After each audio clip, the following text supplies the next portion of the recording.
প্রিয় ভাই সব, আল্লাহ পাক বলেছেন এক নম্বর, দুইটি আলোচনার ভিতরে আল্লাহ পাক নিজে আলোচনা করেছেন। কিন্তু আল্লাহ পাক প্রথম নম্বরের আলোচনা আল্লাহ পাক ডাক দিয়ে বলেছেন ইয়া আইয়ুহাল্লাযীনা আমানু, ওহে ঈমানদারগণ। আল্লাহ পাক খুব আদর করে ডাক দিয়ে বলতেছেন। এই আদর করে ডাক দিয়ে আল্লাহ পাক কোন সময় মানুষদেরকে ডাকছেন ইয়া আইয়ুহান নাস, কোন সময় আল্লাহ পাক নবীদেরকে ডাকছেন ইয়া আইয়ুহান নাবিয়্যু।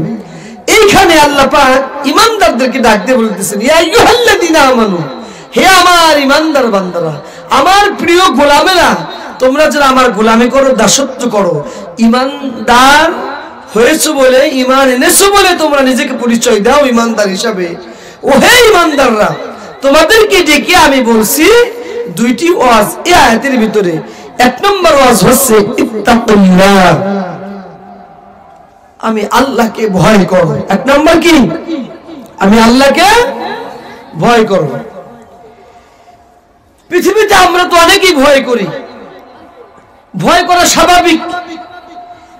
সন্তান তার পিতাকে ভয় করবে। পরিবার সুস্থ রাখতে হলে, পরিবার সামঞ্জস্য রাখতে হলে সন্তান পিতাকে ভয় করবে, এটা স্বাভাবিক, ভয় করতেই হবে। শিক্ষক ছাত্র তার শিক্ষককে ভয় করবে, কর্মী তার নেতাকে ভয় করবে। এরপরে আমাদের দেশে যারা প্রশাসন বাহিনী আছে, পুলিশ বাহিনী, র্যাব বাহিনী, এরপরে হলো সেনাবাহিনী, ইত্যাদি ইত্যাদি যতগুলো বাহিনী আছে, এই বাহিনীকে ভয় করতেই হবে পরিবেশটা ঠিক রাখার জন্য। কথা বলেন ঠিক না ঠিক? কিন্তু সর্বোপরি আল্লাহ যে বলছেন তাকিল্লাহ, কেবলমাত্র শুধুমাত্র একমাত্র সর্বাপেক্ষা আল্লাহকেই বেশি ভয় করতে হবে। এটা হচ্ছে নাম্বার এক। দুই নাম্বার হচ্ছে আকুনু মা'আস সাদিকিন। আল্লাহ পাকের ভাষ্য অনুযায়ী আল্লাহ পাক বলেছেন সত্যবাদী যারা, সালিহিন যারা, আমার পথের পথিক যারা, কোরআনের সৈনিক যারা, নবীর প্রেমিক যারা, তাদের তুমি সঙ্গী হও, তাদের সাথে থাকো। সুবহানাল্লাহি ওয়া বিহামদি। তাহলে কয়টি কথা? দুইটি কথা। এক নম্বর হলো আল্লাহকে ভয় করো, সত্যবাদীদের সাথে থাকো। এখন এই পৃথিবীতে তো মিথ্যাবাদীর অভাব নাই, এবার সত্যবাদীদের অভাব নাই। অনেকেই দাবি করে আমরা সত্যবাদী, আমরা প্রকৃত মুসলমান, আমরা হলো আসল মুসলমান, খাঁটি মুসলমান। আর যারা আছে সবাই মিথ্যাবাদী, এরকম দাবি করে কি করে না? আপনি যদি সত্যবাদীদের সাথে থাকতে চান, এখন সত্যবাদী কারা এবং মিথ্যাবাদী কারা চিনতে হবে কি হবে না? কথা বলেন। এই পৃথিবীতে অসংখ্য মিথ্যাবাদী আছে। এই মিথ্যাবাদীদেরকে যদি আপনি চিহ্নিত না করেন, তাহলে যেই সমাজ যারা সত্যবাদী আছে তাদেরকে আপনি চিনতে পারবেন না। যদি আপনি সত্যবাদীদের, যদি মিথ্যাবাদীদের চিনতে পারেন, অটোমেটিক সত্যবাদী বেরিয়ে আসবে। এখন তো আমরা অনেকে চিনি না সত্যবাদী কারা আর মিথ্যাবাদী কারা। আমি অল্প সময়ের মধ্যে যদি আমি আপনাদের সঙ্গে নিয়ে কোরআনুল কারীম থেকে যদি আমি একটু আলোচনা করে এই সমাজে সত্যবাদী কারা যদি একটু চিনায়া দেই, তা আপনারা কি এই সত্যবাদীদেরকে মানতে রাজি আছেন? তাদের সাথে আল্লাহ যে বলছেন কুনু মা'আস সাদিকিন, সত্যবাদীদের সঙ্গী হয়ে যাও, সাথী হয়ে যাও।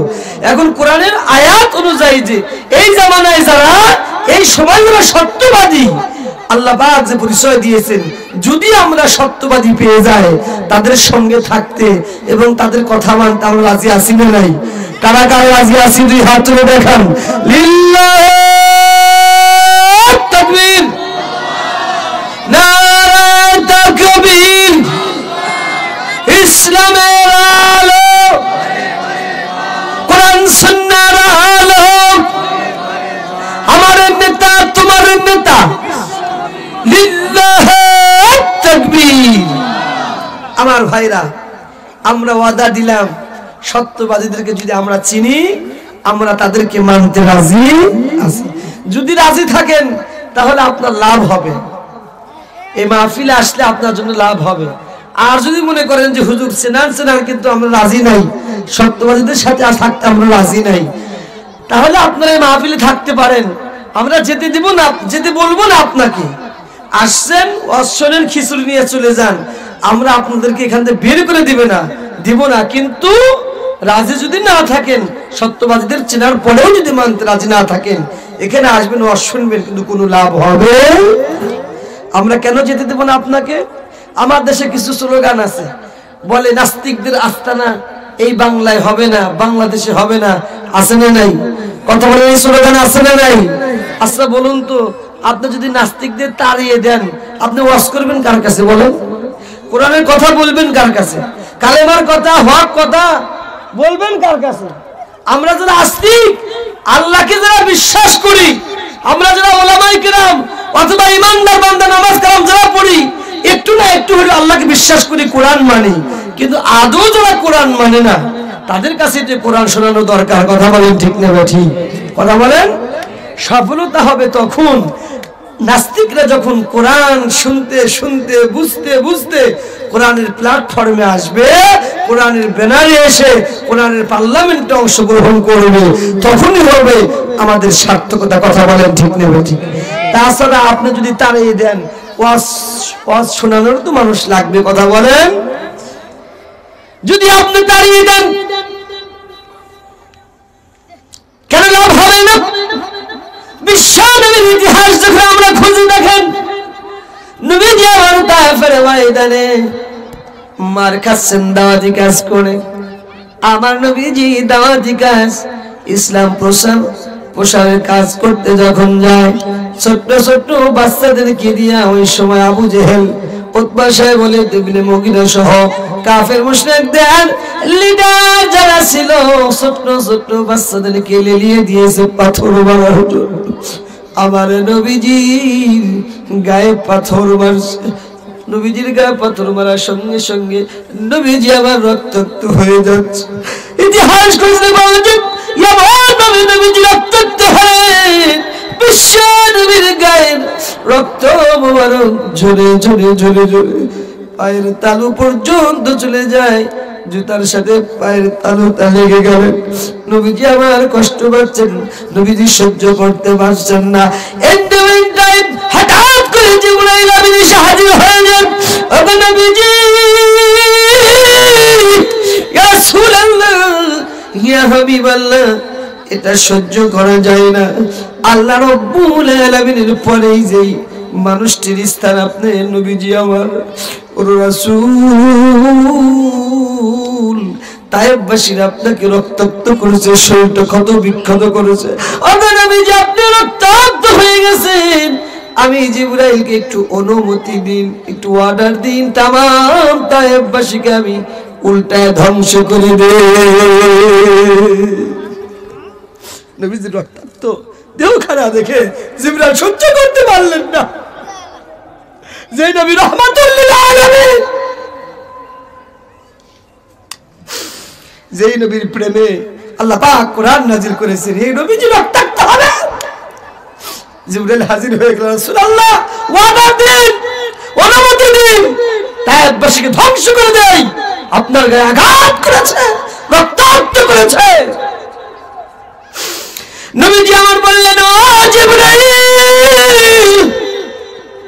না না জিবরাইল,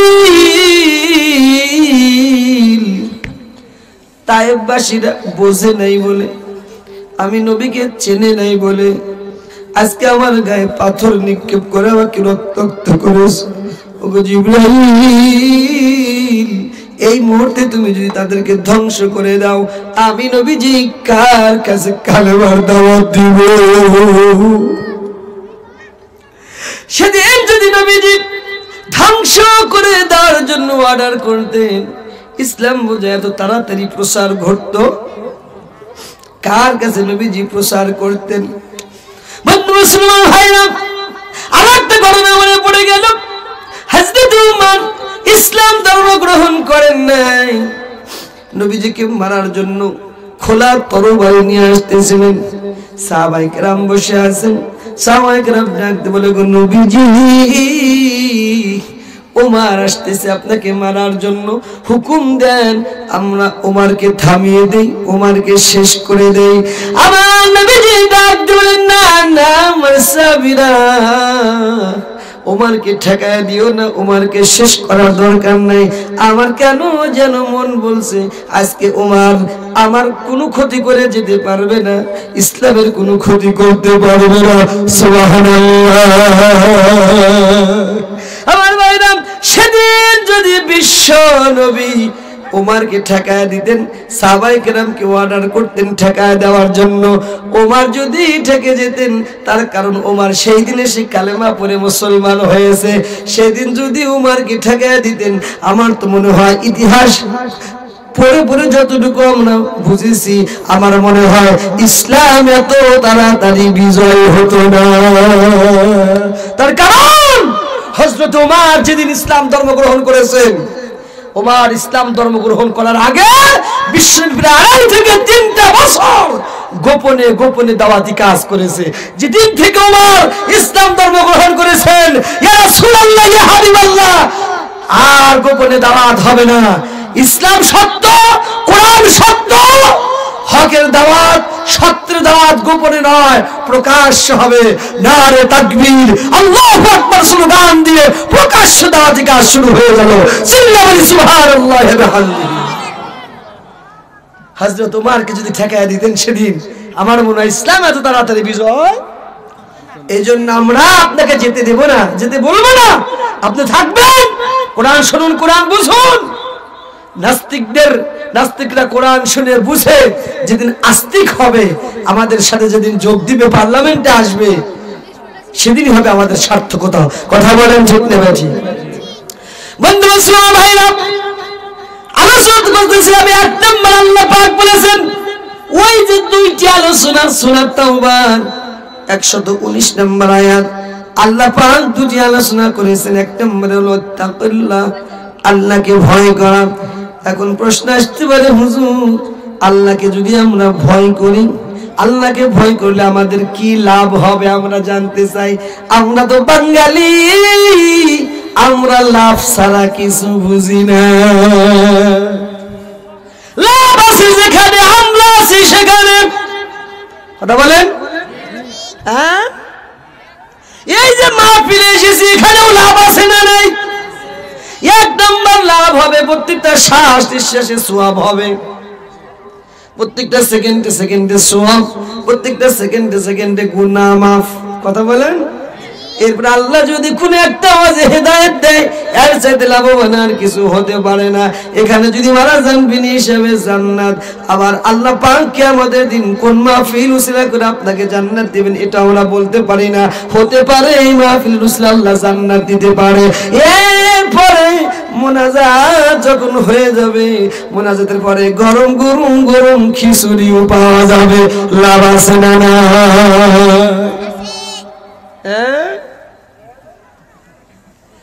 এই পৃথিবীতে লাভ ছাড়া কোন ব্যবসা, হুজুর আমরা তো লাভ ছাড়া বুঝি না, আমরা তো সপ্তাহে গেলেই শুধু লাভটা নিই। এমন ব্যবসা আছে, কাপড়ের ব্যবসা, এরপরে লুঙ্গি তাঁতের ব্যবসা আছে, এটা ওটা দোকানদারি ব্যবসা আছে, আবার কিছু আছে সুদেরও ব্যবসা আছে না নাই? এখানে লাভ আছে না নাই? লাভ খায়, এর নামই লাভ। এর নামে কি? ইন্টারেস্ট খায়, মানে লাভ খায়। এমন ব্যবসার কোনো কষ্ট নাই, শুধু হিসাব কষা। মনে রাখবেন, আল্লাহ পাক ব্যবসা হালাল করেছেন ঠিক, সুদের ব্যবসা কিন্তু হালাল করে নাই। আল্লাহ পাক বলেছেন, আহাল্লাল্লাহুল বাই'a ওয়া হারামার রিবা। আল্লাহ পাক সরাসরি যে আল্লাহ যেই জায়গায় ব্যবসাকে হালাল করেছেন, ক্রয় বিক্রয় যেটা আছে, এই ক্রয় বিক্রয়ের মাধ্যমে যেই ব্যবসাটা হয়, ইজাব কবুলের মাধ্যমে যে ব্যবসাটা হয়, একজন ক্রেতা আসবে কিনতে আর একজন বিক্রেতা বিক্রি করবে, এই রকম ব্যবসাকে আল্লাহ হালাল করেছে। আর চক্রবৃদ্ধি হারে যেটা লেখালেখি করে লাভ হয় ব্যবসা, আল্লাহ পাক এটা হারাম করেছেন। ঠিক না ঠিক? তাহলে আপনি ওই ব্যবসা হালাল, আপনি সেটা মানলেন, কিন্তু আল্লাহ পাক এই ব্যবসা হারাম করেছে, আপনি এটা মানলেন না। কথা বলেন। হ্যাঁ হুজুর, আল্লাহর কথা তো আমরা শুনি, আল্লাহ গরু খাইতে হালাল করেছেন, আমরা গরু খাই। আল্লাহ ছাগল খাইতে হালাল করেছেন, আমরা ছাগলের গোশত খাই। কথা বলে, মুরগি খেতে আল্লাহ হালাল করেছেন, আমরা মুরগি খাই। আমরা কিন্তু কুকুরের গোশত খাই না, শুকুরের গোশত আমরা খাই না। কেন খাই না? আল্লাহ পাক হারাম করেছে বলে আমরা এটা খাই না। বন্ধু, আপনি খাওয়ার জায়গায় আল্লাহর হুকুম মানলেন, আল্লাহ যেটা হালাল করেছে সেটা খান, আল্লাহ যেটা হারাম করেছে আপনি সেটা খান না।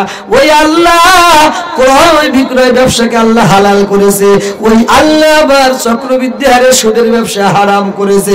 তার মানে বোঝা গেল শুকুরের গোশত খাওয়া যেরকম হারাম, কুকুরের গোশত খাওয়া যেরকম হারাম, পায়খানা খাওয়া যেরকম হারাম, ও সুদের টাকা খাওয়াও সেরকম হারাম। ঠিক আসতে হইল কে? সুদের টাকা খাবেন মানে আপনি পায়খানা খেলেন, আপনি কুকুরের গোশত আর শুকুরের গোশত খায়েন। হ্যাঁ ভাই, ওঠেন কে?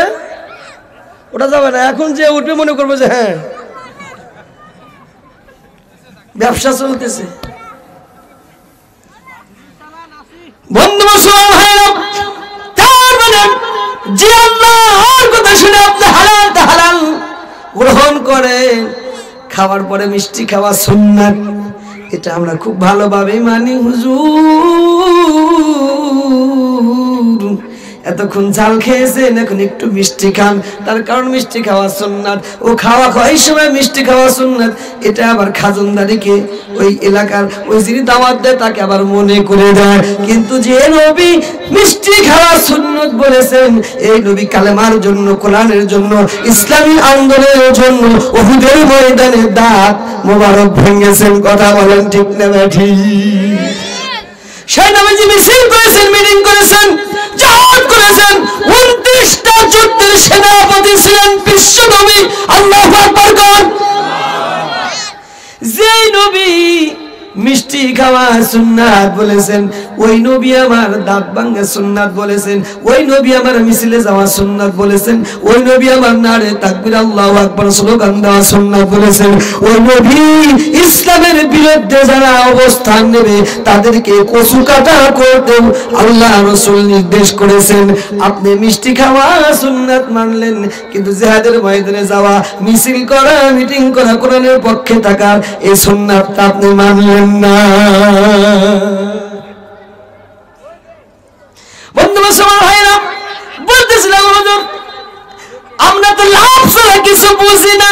কথা বলেন, আল্লাহকে যে আমরা ভয় করব, আল্লাহ পাক নিজে বলেছেন ইত্তাকুল্লাহ, আল্লাহকে ভয় করো।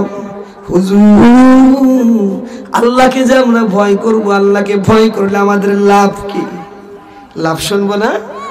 এখানে আল্লাহ পাক লাভের কথা এখানে বলেছেন সূরা আল ইমরান 120 অর্থাৎ 120 নম্বর আয়াত। আল্লাহ রাব্বুল আলামিন বান্দাদেরকে জানিয়ে দিয়েছেন, ওয়া ইন তাসবিরু ওয়া তাত্তাকু লা ইয়াদুররুকুম কাইদুহুম শাইআ।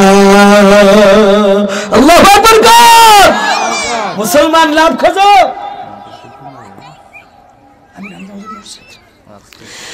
মুসলমান লাভ খোঁজো। দেখো দুনিয়াতে আল্লাহ কোরআন মানলে, তাকওয়া অর্জন করলে, আল্লাহকে ভয় করলে, আমরা শুধু হুজুর এখন ওয়াজ করে আখিরাতে লাভ, কবরে লাভ, এই জায়গায় ও জায়গায় লাভ। দেখেন আল্লাহ এখানে কি বলছেন? দুনিয়ার লাভের কথা বলছেন, যারা আল্লাহকে ভয় করে। আমাদের জন্য আলোচনা, আমরা যারা দুনিয়া এখন বসবাস করতেছি, খুব ইম্পর্টেন্ট, কত বড় লাভ আল্লাহ পাক বলেছেন।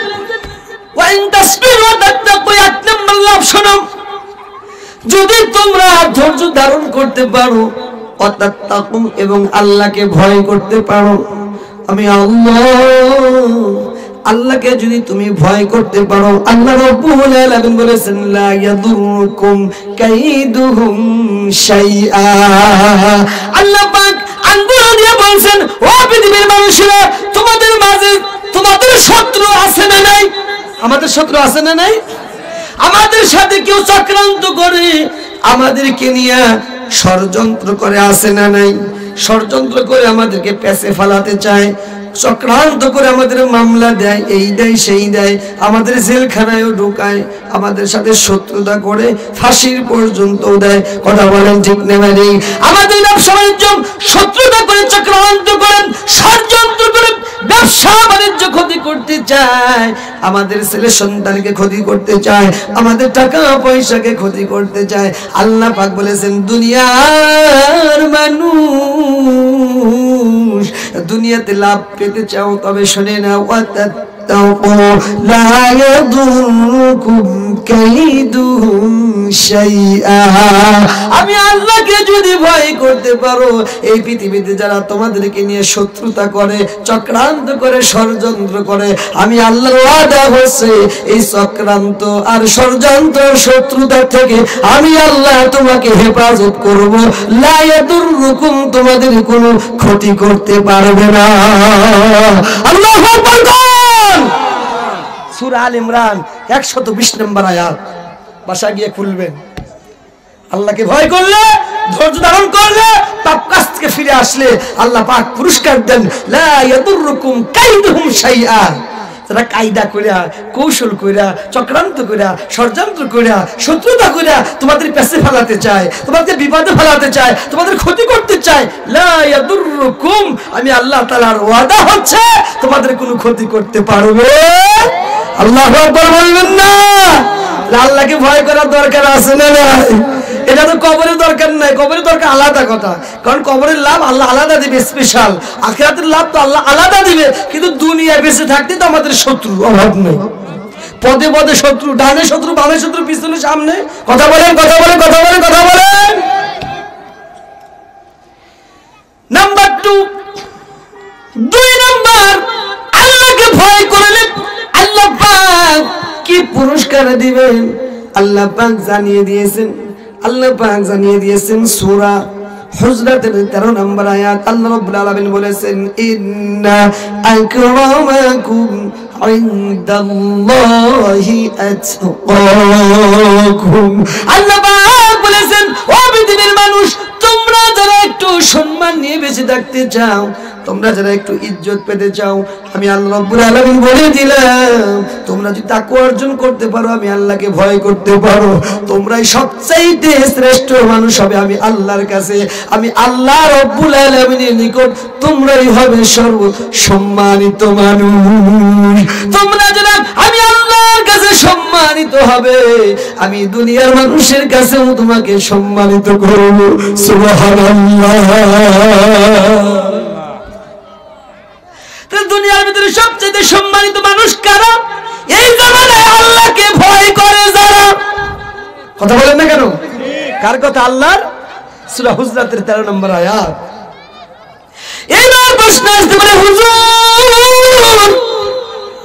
বুঝলাম আল্লাহকে ভয় করে যারা সবচেয়ে সম্মানিত ব্যক্তি তারা। এখন আমিও আপনাদের কাছে প্রশ্ন করি, আপনাদেরও প্রশ্ন, এই জামানায়, এই সমাজে আমাদের বান্দাদের, আল্লাহর বান্দাদের মধ্যে, আমাদের মানুষের মধ্যে আল্লাহকে বেশি ভয় করে কারা? জানা আছে? হ্যাঁ, কারা বেশি ভয়? এর সাথে কনসেপ্ট পারবেন? আল্লাহকে বেশি ভয় করে কারা জানেন?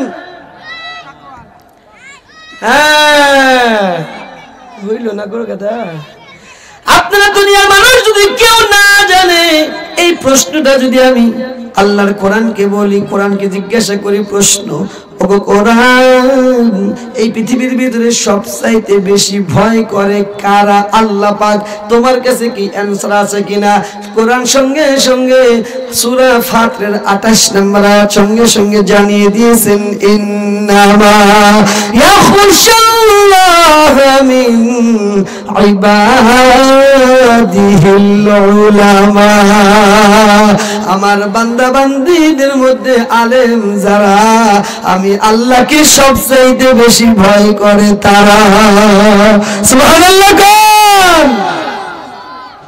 এখন আপনাদের কাছে প্রশ্ন, আল্লাহকে যারা ভয় করে তারা কি কোনোদিন খারাপ কাজ করতে পারে? কথা বলেন। চুরি করতে পারে, ছিনতাই করতে পারে, রাহাজানি, চাঁদাবাজি, দুর্নীতি, কথা বলেন না কেন? পারে? চুপ করে থাকেন যে তার মানে পারে নাকি? দেখাতে পারবেন? হ্যাঁ, এই 16টা বছর দেখেছি যারা আল্লাহর সাথে যাদের সম্পর্ক নাই, যাদের কোরআনের সাথে সম্পর্ক নাই, ইসলামের সাথে যাদের সম্পর্ক নাই, তারা এই দেশটাকে লুটে পুটে খেয়েছে। কথা বলেন ঠিক না? আর যারা কোরআনের সাথে সম্পর্ক রাখতে চায়, আল্লাহকে যারা ভয় করে, তারা তাদের দ্বারা 1 টাকার দুর্নীতি হয় না। কথা বলেন ঠিক না বেঠি? খুঁজে খুঁজেও, মেশিন দিয়ে, দূরবীন দিয়ে খুঁজে খুঁজেও 1 টাকার দুর্নীতি বের করতে পারে নাই। কথা বলেন ঠিক না বেঠি? কথা বলতে হবে।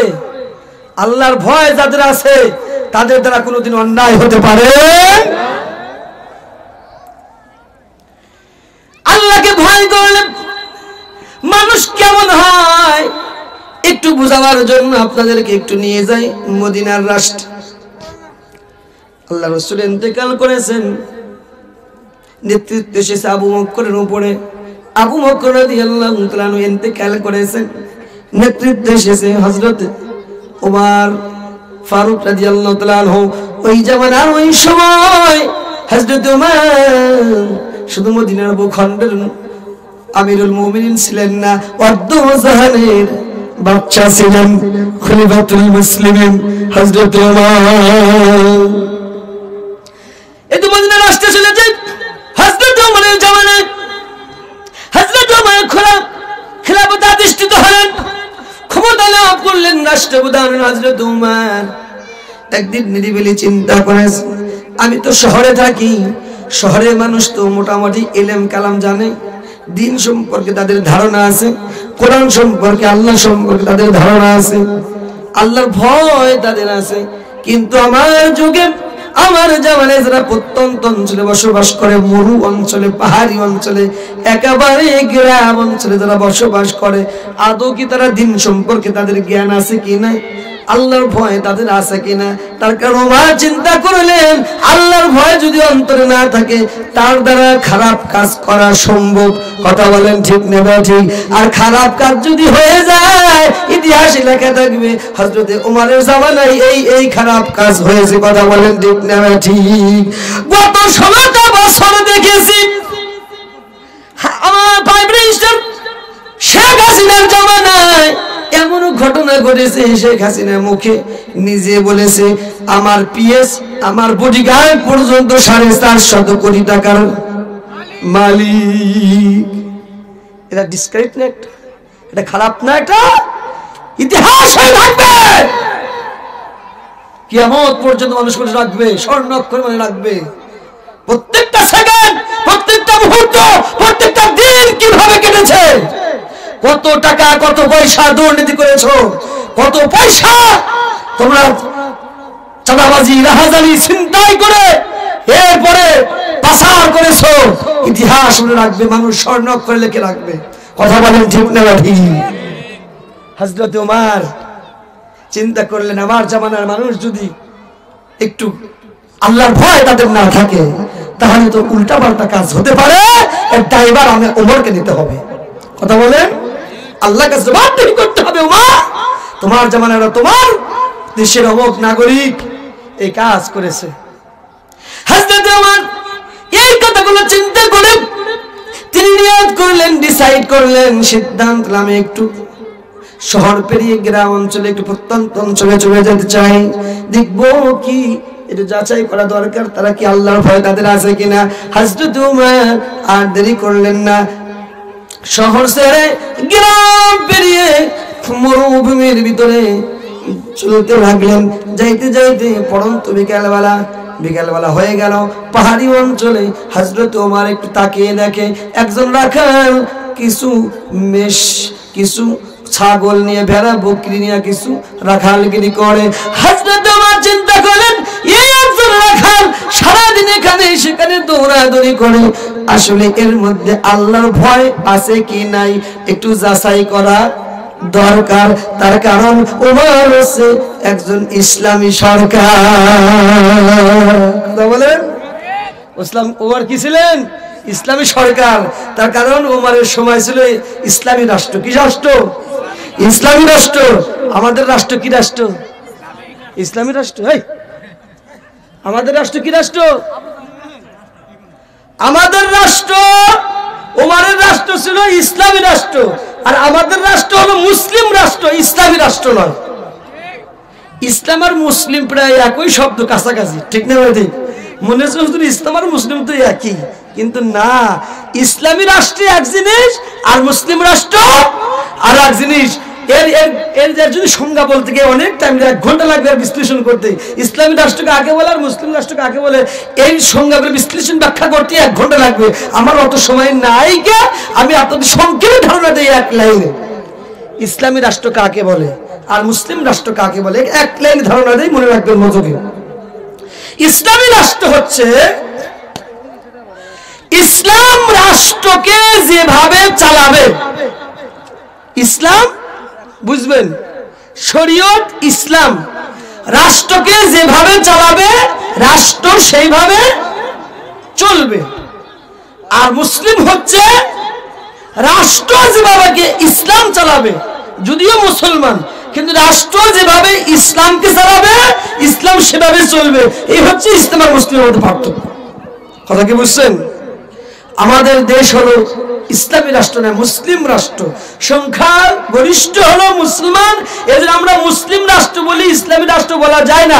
তার কারণ আমাদের দেশের সরকার বাহাদুর এ যাবৎ 52 বছর স্বাধীন হয়েছে, এবছর যারাই ক্ষমতায় গেছে, এই ক্ষমতায় থেকে তারাই ইসলামকে সাজাইছে, ইসলামকে চালাইছে। কথা বলেন ঠিক না বেঠিক? মনে ওয়াজ বুঝতেছেন না? ঠিক ঠিক না, আপনাদের বের হচ্ছে না। ওয়াজ বুঝতেছেন না নাকি? আমার ভাষা বোঝা যায় না? বোঝা যায়, বোঝা যায় ঠিক না, বুঝতেছি না নাকি? কি যে বুঝি না হুজুর, সেটাই বুঝি না। কথা বলেন, বোঝেন নাই আপনারা, এই বোঝা দিতেছি আমি। এই যে করোনা গেল, রাষ্ট্র ইসলামকে কিভাবে চালায় দেখেন। কিছুদিন আগে করোনা গেছে, করোনার ভিতরে রাষ্ট্রের থেকে বলা হলো 3 ফিট দূরে দূরে নামাজ পড়া। কথা বলেন, অথচ পুরোপুরি বুখারী শরীফের হাদিস বিরোধী কথা। এটা হাদিসের বিরুদ্ধে ভিতরে এসেছে। রাসূল সাল্লাল্লাহু আলাইহি ওয়াসাল্লাম যখন ইকামত দেন, মুয়াজ্জিন যখন ইকামত দিচ্ছেন, রাসূল ইমাম, ইকামতের পরে রাসূল বলেছেন, আকিমুস সুফুফ, কাতার সোজা করো, ওয়াসুদ্দুল খলাল, ফাঁকা জায়গাগুলো পূরণ করো। প্রত্যেকটা নামাজের শুরুতেই বিশ্বনবীর একই বাক্য ছিল, আকিমুস সুফুফ ওয়াসুদ্দুল খলাল, কাতার সোজা করো, কাতার সোজা করো, ফাঁকা জায়গা পূরণ করো। অথচ ফাঁকা জায়গা পূরণ না করলে সেখান দিয়ে শয়তান ঢুকবে। অথচ বাংলাদেশে কি হলো, শুধু ফাঁকা জায়গা পূরণ তো দূরের কথা, 3 ফিট পর পর, কয় ফিট? 3 ফিট পর পর নামাজ। তার মানে কি এই 3 ফিট নামাজ একটা ইসলামী কাজ না? কথা বলেন। তার মানে ইসলামকে যেভাবে ব্যবহার করলো সরকার, আমরাও সরকারের কথা নামাজের মধ্যে মানলাম, নামাজের ভিতরেও সরকারের কথা মেনে চললাম। কথা বলেন ঠিক না ভাই? মাস্ক ছাড়া নামাজ হবে না, অথচ মুখ দেখে নামাজ পড়লে নামাজ হবে না। সরকার আইন করলে মাস্ক পড়তে হবে। কথা বলেন না কেন? এরপরে সরকার আমাদের দেশটাকে, ইসলামকে চালাচ্ছে কিভাবে? কোরআনের আইন হচ্ছে চুরি করলে হাত কেটে দাও। কি কেটে দাও? চুরি করলে হাত কেটে দাও। অথচ আমার দেশে হাত কাটা নাই, চুরি করলে কয়েক মাস জেলখানায়, ও যে জেলখানায় যায়, ও জেলখানায় ট্রেনিং দিয়ে চোর হয়ে জেলখানায় যায়, ডাকাত হয়ে বের হয়ে আসে। কথা বলেন, কথা বলেন। এই হলো আমাদের ইসলাম। ইসলামী আইন হচ্ছে চুরি করলে হাত কেটে দাও, জিনা করলে প্রকাশ্যে পাথর মেরে কি করো? পাথর মেরে তাকে জনসমুদ্রের মাঝে পাথর নিক্ষেপ করে হত্যা করো। অথচ আমার দেশে যারা নেতৃবৃন্দ, অধিকাংশ দেখা যায় রাত্রিবেলা হলে নাইট ক্লাবে পাওয়া যায়। কথা বলেন ঠিক না ঠিক? এরা এই আইন করবে কেমনে বলেন তো দেখি? আইন যারা করবে, আইন করলে নিজেরা ধরা খেয়ে যাবে। কিছুদিন আগে বলে না ইসলাম নিষিদ্ধ করো, সাইদি সাহেবের মুখ থেকে একটা কথা বলে শুনেছিলাম। সাইদি সাহেব বলেছিলেন আল্লাহ তাকে জান্নাত দান করবো না, আমিন। সাইদি সাহেব বলেছিলেন আইন মন্ত্রী নিষিদ্ধ করার জিনিস পান নাই, মানে আইন ইসলাম কি নাম, ইসলামী দল নিষিদ্ধ, ইসলামী নিষিদ্ধ, মানে ইসলাম নিষিদ্ধ করতে পারলে বড় বড় বোতল খাওয়া যায়। কথা বলেন। ইসলামী আইন নিষিদ্ধ করলে চুরি করা যায়, ছিনতাই করা যায়, রাহাজানি করা যায়, বাটপারি করা যায়। কথা বলেন ঠিক না ঠিক? তার মানে আমাদের সরকার, যেই সরকার এই পর্যন্ত গেছে 52 বছর ইতিহাস, এই সরকার ইসলামকে ব্যবহার করেছে, ইসলামকে চালিয়েছে, ইসলাম আমাদেরকে চালায়। কিন্তু হযরত ওমরের রাষ্ট্র ছিল ইসলামী রাষ্ট্র, ইসলাম যেভাবে চালিয়েছে ওমরের রাষ্ট্র সেইভাবে চলেছে। সুবহানাল্লাহ কোন। ইসলামী রাষ্ট্র দরকার আছে না নাই? ইসলামী রাষ্ট্র হলে যে জনগণের কত সুন্দর সুবিধা, এটা আমরা টের পাই না। যদি টের পাবো তখন যখন আমাদের সমাজে ইসলামী রাষ্ট্র হবে। ইসলামী সরকার দরকার আছে না নাই? আর একটু নিয়ে যাইতে আসে, ইসলামী সরকার যদি গঠন হয় আমার এই বাংলাদেশে, দেখেন কত বড় ফ্যাসিলিটির সুযোগ সুবিধা, নিরাপত্তা পাওয়া যাবে। আবার চলে যায় হযরত ওমরের জামানার আরেকটি ঘটনা আমার মনে পড়ে গেল। ইসলামী রাষ্ট্র কতটা প্রয়োজন, কোরআনের আইন কতটা সমাজে বাস্তবায়ন হবে, মানুষ কতটা নিরাপত্তায় থাকবে। একটু চলে যাই, চলেন ওমরের দরবারে। ওমরের জামানায় হযরত ওমর আসরের নামাজ পড়ার জন্য মসজিদে গেছেন। মসজিদে গিয়া নামাজ পড়তেছেন, হঠাৎ করে একজন বৃদ্ধা মহিলা মসজিদের দরজায় এসে হাজির হয়ে যায়। অপেক্ষা করতেছে হযরত ওমরের সাথে কথা বলবে। নামাজ যখন শেষ হয়ে গেল, সবাই যখন বেরিয়ে আসছে, আমিরুল মুমিনিন বেরিয়ে আসলেন। বেরিয়ে এসে দেখে একজন বৃদ্ধা মহিলা দরজার সামনে দাঁড়িয়ে আছে। এমন অঙ্গভঙ্গি করে মনে হচ্ছে ওমরের সাথে কিছু কথা বলতে চায়। বলুন তো, হযরত ওমর অর্ধজাহানের খলিফা ছিলেন, রাষ্ট্রপতি ছিলেন, রাষ্ট্রপ্রধান ছিলেন, প্রধানমন্ত্রী ছিলেন। তার সাথে সরাসরি একজন গ্রাম থেকে প্রত্যন্ত অঞ্চল থেকে একজন সাধারণ মহিলা গেছে সাক্ষাৎ করার জন্য। বিশাল কথা। অথচ আজকে আমার দেশের প্রধানমন্ত্রীর কাছে যদি সাক্ষাৎ করতে যায়, প্রধানমন্ত্রী তো দূরের কথা, প্রধানমন্ত্রীর পিএসের সাথে সাক্ষাৎ করাই যায় না। কথা বলেন ঠিক না ঠিক? কথা বলেন। যাবে যাবে যাবে 68,000 গ্রাম বাংলা, হ্যাঁ 56,000 বর্গ মাইল ছোট্ট একটা ভূখণ্ডের প্রধানমন্ত্রী হওয়ার পরে ওরে আল্লাহ কি নাকি বলুরে। কথা বলেন। তার কাছে সরাসরি কথা বলা তো কষ্ট পেতেছেন নাকি? হ্যাঁ, হক কথা যেটা সেটা মানতেই হবে।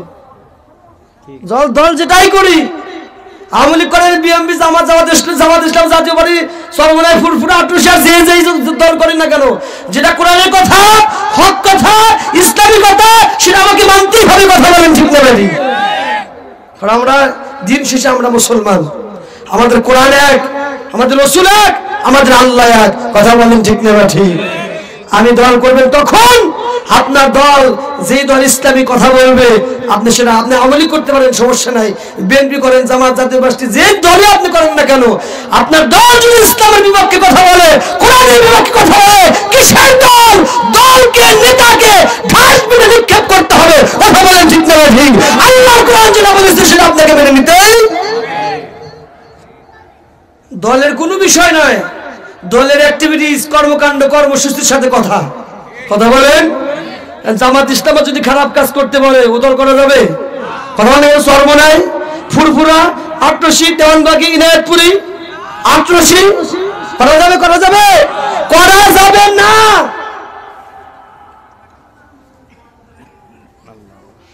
কথা কি ক্লিয়ার নাকি ভেজাল আছে? যারা এই কোরআনের কথা বলে, হক কথা বলে, ইসলামের কথা বলে, সেই পথে চলতে হবে। তাহলেই আপনার শান্তি এবং নিরাপত্তা। হযরত ওমর নামাজ পড়ে বের হলেন, মনে আছে তো? বৃদ্ধা মহিলা দাঁড়িয়ে আছে, হযরত ওমরের সাথে কথা বলবে। আমিরুল মুমিনিন হযরত ওমর বুঝতে পারলেন বৃদ্ধা মহিলা আমার সাথে একটু কথা বলতে চায়। নামাজ শেষে মসজিদ থেকে বের হয়ে আসে, ডাকতে বলে, ও বৃদ্ধা মহিলা, তুমি কি আমার সাথে একটু কথা বলতে চাও? বলে, হ্যাঁ, আমি আপনার সাথে একটু কথা বলতে চাই। একটি বিচার নিয়ে এসেছি, একটা মামলা নিয়ে এসেছি। একটা মামলার আপনার রায় দিতে হবে, বিচার দিতে হবে। আপনার অধীনস্থ যারা কাজী আছে, বিচারক আছে আপনার দেশে, আমি তাদের কাছে যাইনি, এই জন্য আমি সঠিক বিচার মনে হয় পাবো না। আমি মনে মনে ভাবতেছি যে এই বিচারটা নিয়ে আমি আপনার কাছে এসেছি, আমার মনে কেন যেন মনে হয় আমি সঠিক বিচার আমি পাবো না, এই জন্য সরাসরি আমিরুল মুমিন আপনার কাছে বিচার নিতে এসেছি। হযরত ওমর ডাক দিল, ও পরিবার কি বিচার এসেছো বলো। হযরত ওমর এখনো জানে না ও কার বিরুদ্ধে বিচার দিবে। দেখেন ইসলাম কেমন, ইসলাম যখন শাসন হবে, ইসলাম যখন প্রতিষ্ঠিত হবে, ইসলামী সরকার তখন হবে। দেখেন দেশটা কেমন হয়, বিচার ব্যবস্থা কেমন হয়, কোরআনের আইন সমাজে কতটা প্রয়োজন, কতটা দরকার, একটু কান ফালা মনোযোগ দিয়ে শুনে যান। হযরত ওমর ডাক দিল, বুড়িমা কি হয়েছে তোমার, কিসের বিচার দিবা তুমি বলো। বুড়িমা ডাকতে বলে, আমিরুল মুমিনিন একটা ধর্ষণের বিচার করতে হবে, আমার মেয়েকে ধর্ষণ করেছে, রেপ করেছে। হযরত ওমর তখনও জানে না কে রেপ করেছে, কে ধর্ষণ করেছে। ডাক দেন, ও বৃদ্ধ মহিলা বলো তোমার মেয়েকে কে ধর্ষণ করেছে, কে রেপ করেছে। বৃদ্ধ মহিলা অসংকোচে, ভীতি না পেয়ে, ভয় না পেয়ে সরাসরি বলে দিলেন, আমিরুল মুমিনিন হযরত ওমর আপনার ছেলে আবু শামা আমার মেয়েকে ধর্ষণ করেছে। জোরে জোরে বলেন সুবহানাল্লাহ। যদিও খারাপ বিষয়, তারপরে সুবহানাল্লাহ বলতে বলছি কেন, এটা শোনার দরকার আছে না নাই? এখানে বলা কথা নাউজুবিল্লাহ, যে ধর্ষণ করেছে নাউজুবিল্লাহ বলা কথা, কিন্তু বলেছি বলেন সুবহানাল্লাহ। তার কারণ হচ্ছে আমি চিন্তা করে দেখলাম হযরত উমর ফারুক রাদিয়াল্লাহু তাআলা আনহু জনগণকে কি স্বাধীনতা দিয়েছিলেন, কি অভয় দিয়েছিলেন। আমাদের দেশে মেম্বার, সাধারণ একজন মেম্বারের কাছে গিয়া যদি বলা যায় আপনার ছেলে আমার মেয়েকে ধর্ষণ করেছে, আপনি বিচার দেন, বলেন তো সাধারণ মেম্বারের কাছে যদি আপনি বিচার দেন, আমার তো মনে হয় আগামীকাল যে বিচার হবে, আগামীকাল আসার আগেই রাত্রিবেলায় ও মেম্বারের মেয়ে কি ওই তার মেয়ে শেষ। হযরত ওমর কি অভয় দিয়েছিলেন তার নাগরিকদেরকে, যে সরাসরি একজন অর্ধজাহানের পৃথিবীর বাদশা তার বিরুদ্ধে, তার ছেলের বিরুদ্ধে তার কাছে মামলা দিতে পারে, বিচার দিতে পারে। আমার দেশে মেম্বার চেয়ারম্যানের সন্তানের বিরুদ্ধে যদি এরকম মামলা দেয়, বলেন তোর পরিবারকে আস্ত থাকবে? কথা বলেন, যে কোনো ভাবে এই মামলা যেন ঘুরাইয়া ফিরাইয়া আসে না, চলছে না, এরকম চলছে না। হ্যাঁ, নিজের দলের কেউ যদি অন্যায় করে 7 খুন মাফ, আবার অন্য দল যদি অন্যায় নাও করে, এরকম দেখেছি আমার দেশে অনেক আলেম ওলামা, বিশেষ করে সারা পৃথিবীর আল্লাহর সৃষ্টিকারী চোখের মনি আল্লামা দিলওয়ার হোসেন সাঈদীকেও মিথ্যা দর্শনের মামলা দিয়ে এই পৃথিবী ছাড়া করেছে। কথা বলেন ঠিক না? তার কোনো দোষ ছিল না, মিথ্যা দর্শনের মামলা দিয়েছে, এরকম দেখেছি। আর নিজের ছেলে, নিজের দলের কেউ যদি অন্যায় করে, অন্যায় মাফ হয়ে যায়। কথা বলেন ঠিক না? এই জন্য সুবহানাল্লাহ বললাম, হযরত ওমর কি অভয় দিয়েছিলেন, কি স্বাধীনতা দিয়েছিলেন। হযরত ওমরের কাছে গিয়া তার ছেলের বিরুদ্ধে নালিশ করে। বন্ধু বুড়িমা যখন বলেন, আমিরুল মুমিনিন ওমর আপনার ছেলে আবু শামা আমার মেয়েকে ধর্ষণ করেছে, আমার মেয়েকে রেপ করেছে, বিচার দেন। আমার মনে হয় অন্য কারো কাছে বিচার চাইলে বিচার করতে পারবে না, তার কারণ রেপ করেছে, ধর্ষণ করেছে ওমরের ছেলে, আমিরুল মুমিনিন বাদশার ছেলে ধর্ষণ করেছে, তারা আপনার ছেলের বিচার করতে পারবে না। এই জন্য সরাসরি আমি আপনার কাছে এসেছি, তার কারণ কোরআনুল কারীম বলেছে ফাহকুম বাইনান নাসি বিল হক। আল্লাহ পাক বলেছেন এই পৃথিবীতে যাদেরকে আল্লাহ পাক ক্ষমতা দেন, আল্লাহ পাক নির্দেশ করেন, তারা যেন পৃথিবীতে মানুষের সাথে হক বিচার করে, ন্যায় বিচার করে। ন্যায় বিচার কি আমাদের সমাজে আছে? ন্যায় বিচার ব্যাপারে আল্লাহ পাক দেখেন কোরআনুল কারীমের কথা, আল্লাহ পাক হযরত দাউদ নবী দাউদ আলাইহিস সালামকে আল্লাহ পাক ডেকে বলছেন, ইয়া দাউদ ইন্না জাআলনাকা খলিফাতান ফিল আরদ ফাহকুম বাইনান নাসি বিল হক ওয়া লা তাত্তাবিউল হাওয়া ফায়ুদিল্লাকা আন সাবিলিল্লাহ। আল্লাহ পাক দাউদ নবীকে ডেকে বলে, ও দাউদ, আমি তোমাকে নবী বানিয়েছি, ইন্না জাআলনাকা খলিফাতান ফিল আরদ, আমি জমিনে তোমাকে খলিফা বানিয়েছি, আমি তোমাকে বিচারক বানিয়েছি। তুমি যখন বিচার করবা ফাহকুম বাইনান নাস বিল হক, মানুষের মাঝে যখন বিচার করবা তুমি হক বিচার করবা, কোনো মিথ্যা বিচার করবে না। ও দাউদ, পরে ইনশাআল্লাহ পাক ডেকে বলেন, দেখেন আল্লাহ পাক কি বলে, খুব মনোযোগ দেন। আল্লাহ পাক কি বলেছেন, ওয়ালা তাত্তাবিউল হাওয়া ফায়ুদিল্লাকা আন সাবিলিল্লাহ। ও দাউদ নবী, আমি তোমার নবী হওয়া সত্ত্বেও আমি তোমাকে বলছি, তুমি যদি নিজের প্রবৃত্তি প্রবচনায় পড়ে নিজের স্বার্থ হাসিলের জন্য টাকা খায়া পয়সা খায়া তোমার লোক অন্যায় করেছে, এই ভেবে তুমি যদি তোমার লোককে ছেড়ে দাও, হক বিচার না করো, তোমার আত্মীয় স্বজন এটা ওটা তোমার পরিচিত এটা ওটা ভেবে যদি তুমি হক বিচার না করো, মিথ্যা বিচার করো, ফায়ুদিল্লাকা আন সাবিলিল্লাহ, তুমি নবী হলে কি হবে, আমি আল্লাহর রাস্তা থেকে তোমাকে আমি পথভ্রষ্ট করব, আমি আল্লাহর রাস্তা থেকে তুমি দূরে সরে যাবা। নাউজুবিল্লাহ। কি মনে করলেন মিয়া, কি মনে করলেন?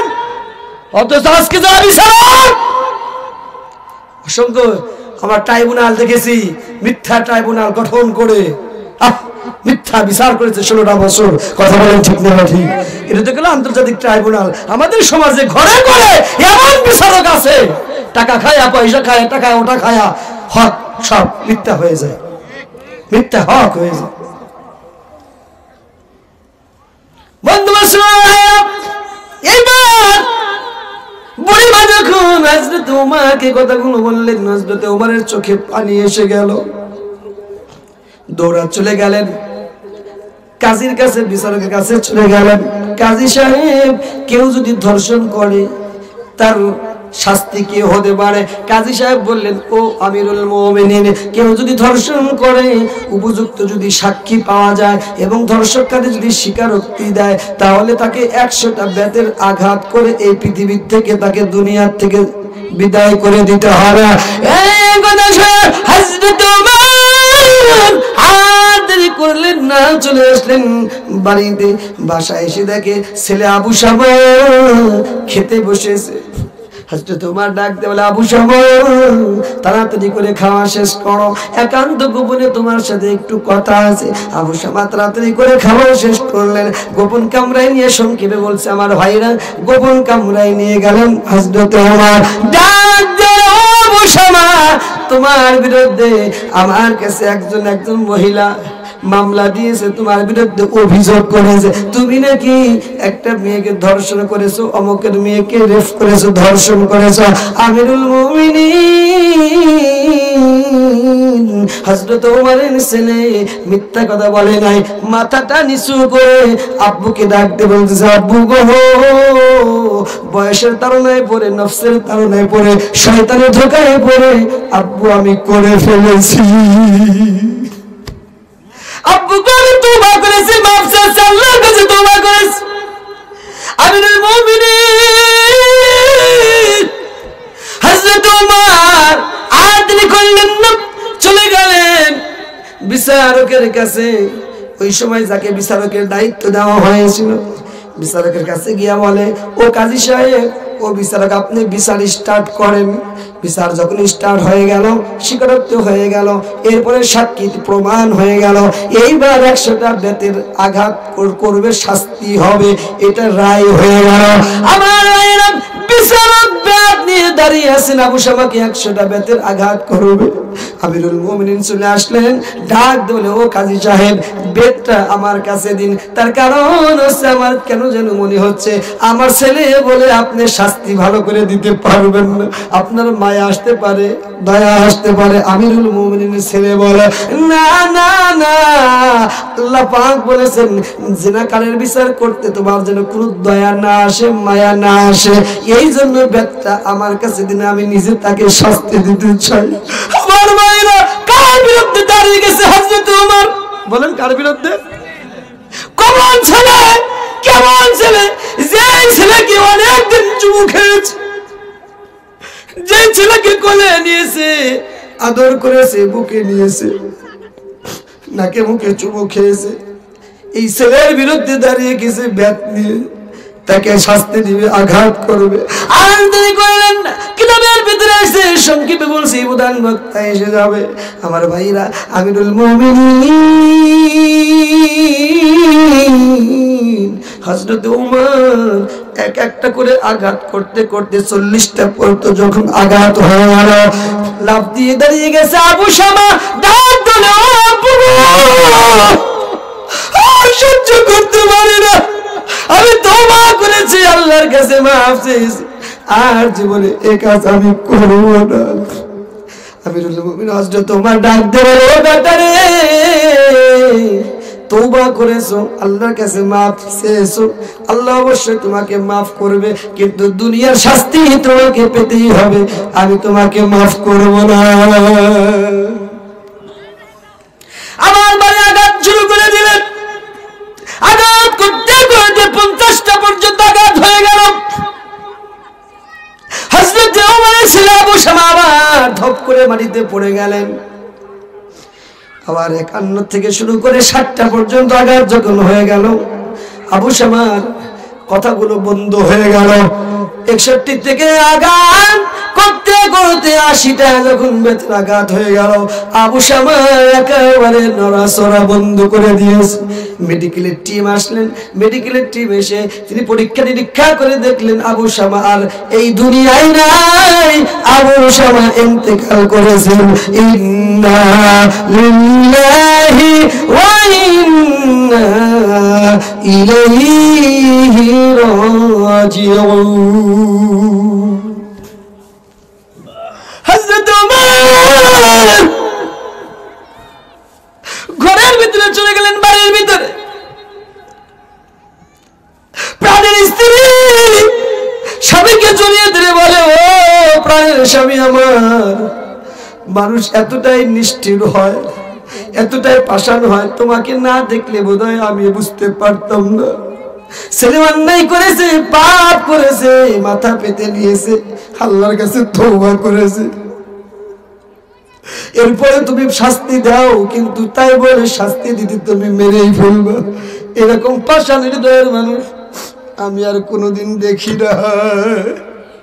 হযরত ওমর ডাক বলে, ও প্রাণের স্ত্রী, এভাবে বলো না, আমি একজন পিতা, শুনে নাও, পৃথিবীর 8-10টা পিতা যেরকম তার সন্তানকে ভালোবাসে, আমি ওমরও আমার সন্তানকে আমি তেমনও ভালোবাসি। ও প্রাণের স্ত্রী, আমি যখন আমার সন্তানের গায়ে আঘাত করেছি, আমার মনে হয়েছে প্রত্যেকটা আঘাত যেন আমার কলিজায় লেগেছে, তারপরে আমি শাস্তি দিয়েছি। তার কারণ আল্লাহ পাক বলেছেন, আল্লাহ রাসূল বলেছেন, আমি রাসূলের মুখ থেকে শুনেছি, আলা কুল্লুকুম রাইউন ওয়া কুল্লুকুম মাসউলুন আন রাইয়াতিহি, প্রত্যেকই একজন অভিভাবক। কিয়ামতের দিন অভিভাবক রাষ্ট্রপতিকে, অভিভাবককে জিজ্ঞাসা করবে, তোমার অধীনস্থ যারা আছে তাদেরকে সাথে তুমি কেমন বিচারক করেছো। আর আল্লাহ পাক কোরআনুল কারীমে বলেছেন, ওয়া মান লাম ইয়াহকুম বিমা আনজালাল্লাহু ফাউলাইকা হুমুল কাফিরুন।